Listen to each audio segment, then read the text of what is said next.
ഇവിടെ സൂചന എന്ന് പറയുന്ന ഒരു പെൺകുട്ടിയെ ഒരു ഗ്യാങ് ചേർന്ന് കൊലപ്പെടുത്തിയിരിക്കുകയാണ്.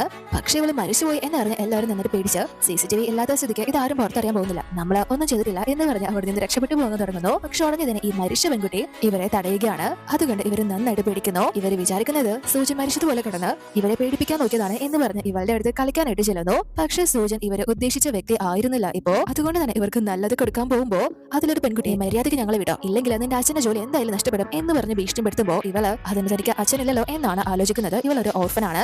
അപ്പോഴാണ് ഇവളുടെ ഓർമ്മയിലോട്ട് ഈ ശരീരത്തിന്റെ യഥാർത്ഥ ഉടമസ്ഥയായിട്ടുള്ള സൂചിന്റെ കാര്യങ്ങൾ ഹീറോയിന് ഓർമ്മ വരുന്നത്. ഹീറോയിന്റെ ആത്മാവ് സൂചിന്റെ ദേഹത്ത് കയറിയിരിക്കുകയാണ്.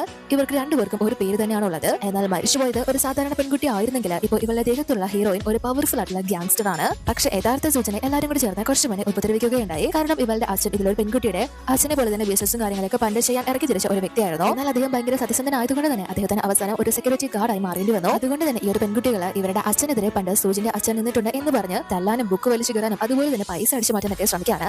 അങ്ങനെ തല്ലിക്കൊണ്ടിരിക്കുന്ന സമയത്താണ് ഇവൾ ആ ഒരു സ്റ്റെപ്പിൽ നിന്ന് വീണ് തലയിടിച്ച് മരിക്കുന്നത്.